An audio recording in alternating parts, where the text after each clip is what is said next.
You're listening to an Airwave Media Podcast. Hello, everyone. My name is Wesley Livesey from the History of the Second World War podcast. Join me on a journey through the most destructive conflict in human history, a journey that will take us not just through the famous campaigns and cataclysmic battles, but also to the lesser well-known corners of the war that touched millions all over the world, as we try and answer not just the questions of what and where, but how and why. You can find History of the Second World War on all major podcast platforms or at historyofthesecondworldwar.com. Okay, you're hearing this if you're subscribing either to the premium podcast or if you're a Patreon supporter. And so we did a couple podcasts right before the election, but there was a lot of stories left over because originally I wanted to do 99 stories about presidential campaigns. So for you, you're my supporters, and thank you. I'm going to talk about some of them. We talked about the election of 1872, where Grant beat Horace Greeley. What a story. Most famous for the fact that Greeley was kind of weird, and also that Greeley died before the Electoral College met. And that's the first time that had ever happened, and it's actually the last time that it happened as well. It did happen with a vice presidential candidate, John Sherman, in 1912 as well. In that election of 1872, Grant got one vote that he could not have expected, and that would cause a great controversy and also a movement, and would even have some limited repercussions for 2020. Susan B. Anthony, in New York State, became an activist for women's rights in her 30s. Family's very active in politics. Her brother was an abolitionist and a fighter in Bleeding, Kansas. The cause that she bled for was a woman's rights to vote. She would spend the next 50-plus years of her life fighting for the right to vote. And it's a cause that unfortunately would not succeed until the ratification of the 19th Amendment 14 years after her death. But she did see successes along the way, various states allowing votes, and the issue definitely being moved forward before her death. She did something greatly to contribute to it. She got a vote in the ballot box in the 1872 election, and that vote was counted. It couldn't be removed. It happened in Rochester, New York, November 5th, 1872. But it would be different from what happens when a woman votes today, because she would be prosecuted for it. On the other hand, Anthony got a lot of interest, attention, and it seems like personal joy out of that very prosecution and making fun of the people prosecuting her. The voting booth, such it was back then, was set up in a barber shop. And so on November 1st, 1872, as you had to do in these days, Anthony and her three sisters entered the voter registration office, which in a few days is going to be the polling place. You have to register first. So Susan B. Anthony goes up to the election inspectors and demands that she and her friend are registered as voters. The inspectors say no.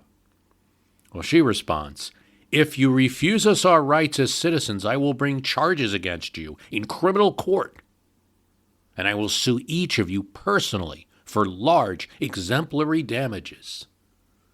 They're a little shocked by this, but she adds something else.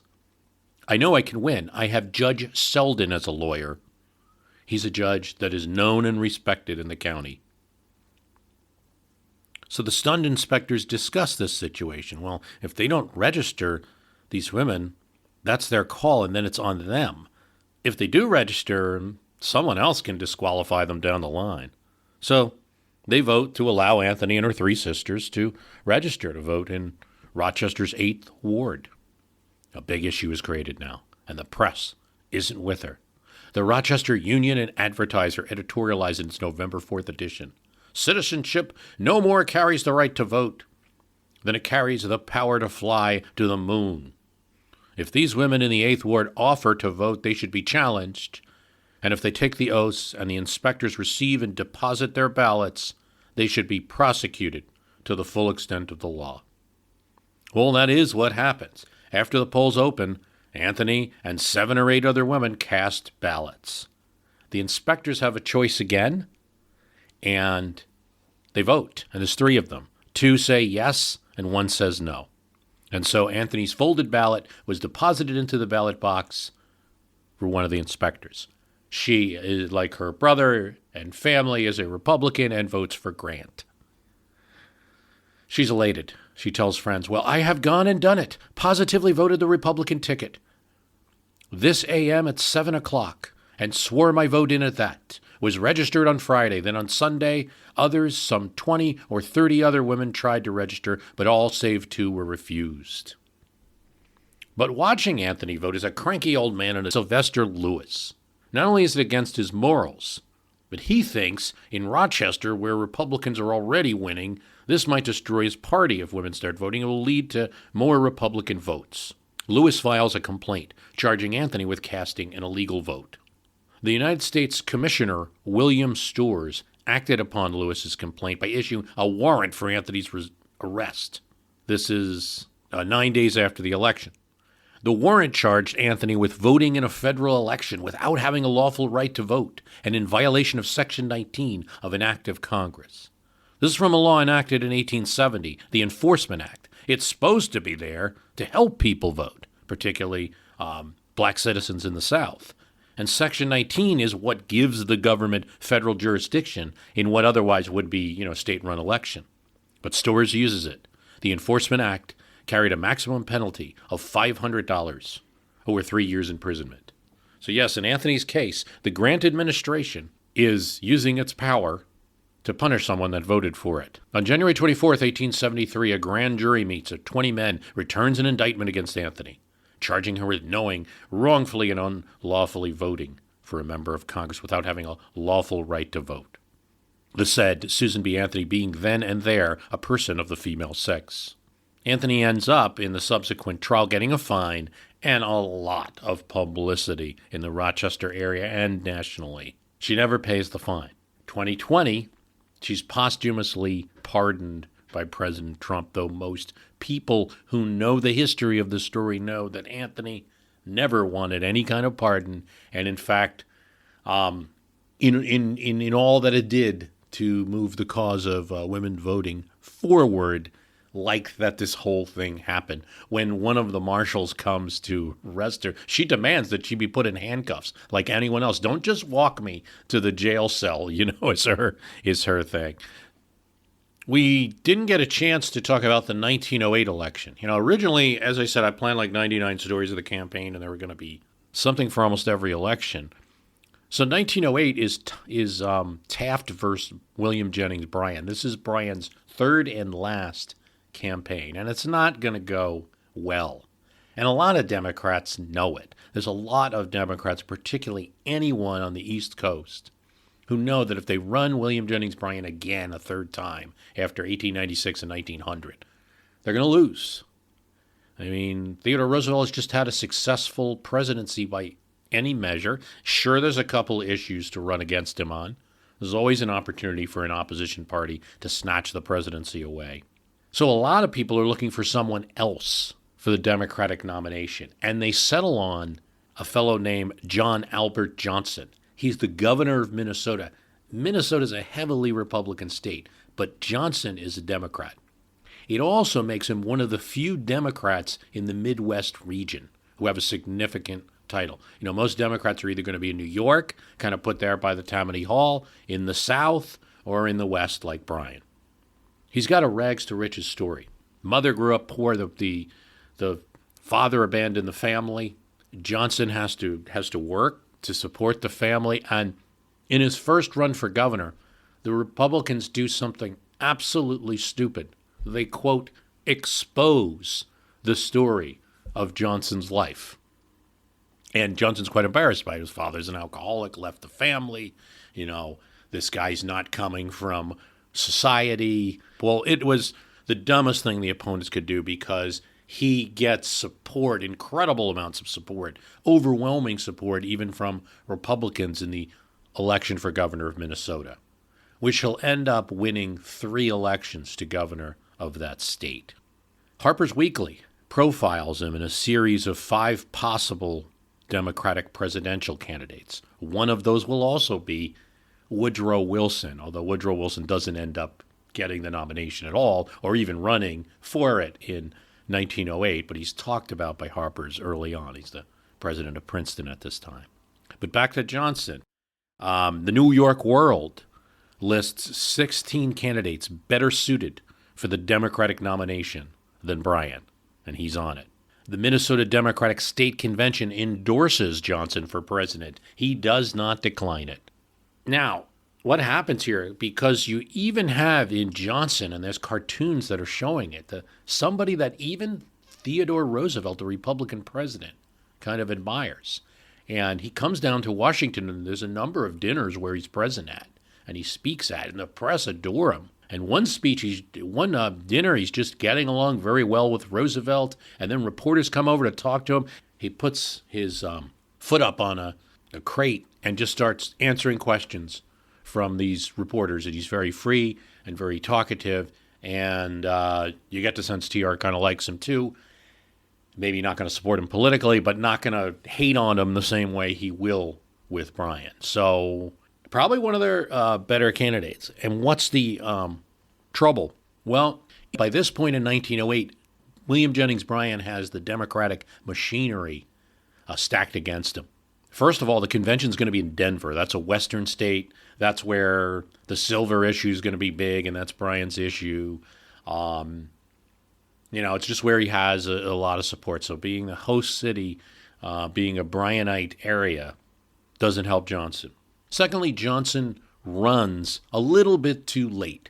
He takes his time in deciding that he'll actually accept a nomination for president if offered. And so it allows a lot of the state and local Democratic committees to already endorse Bryan.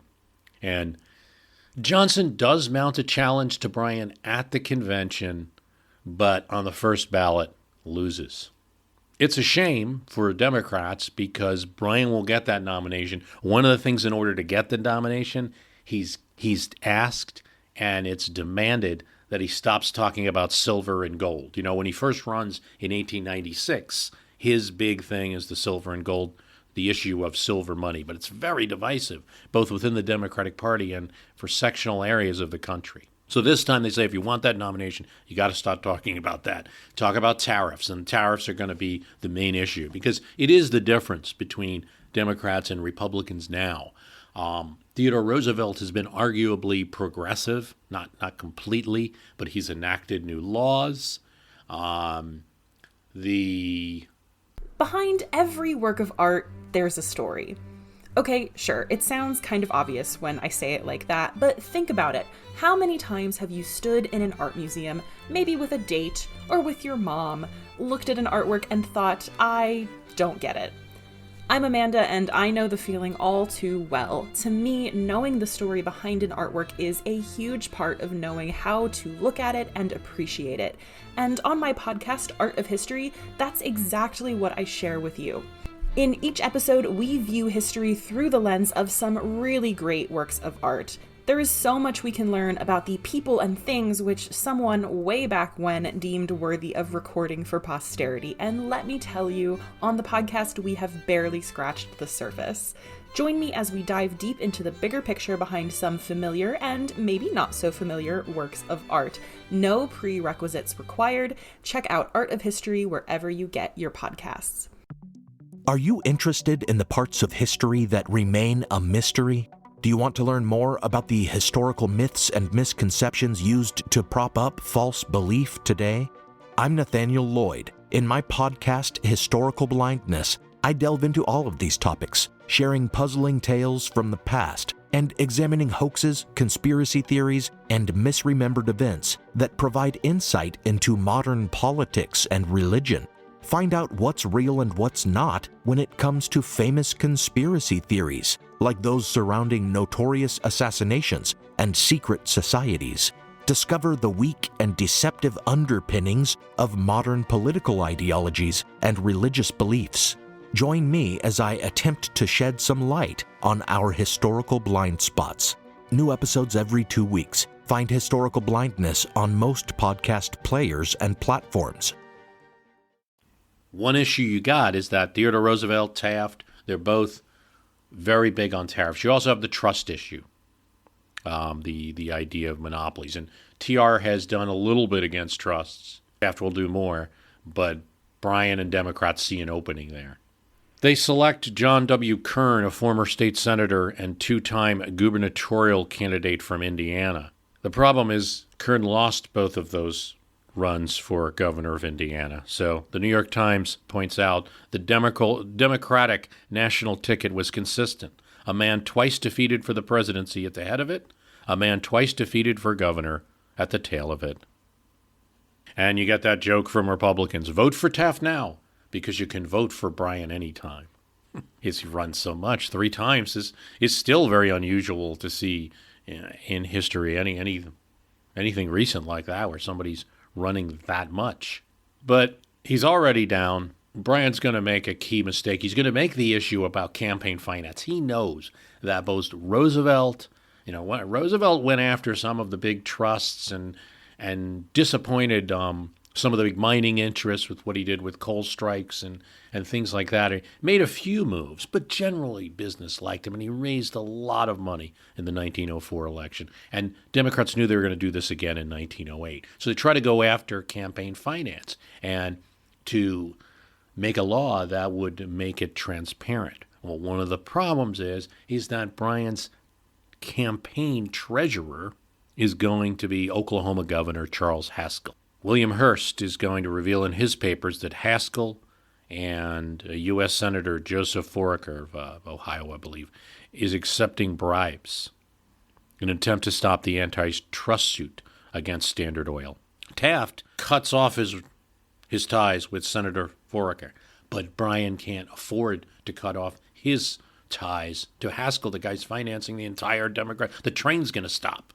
He also doesn't believe the charges. Now, the sitting president, Theodore Roosevelt, gets involved in the campaign and says Bryan's association with Haskell is a scandal and a disgrace.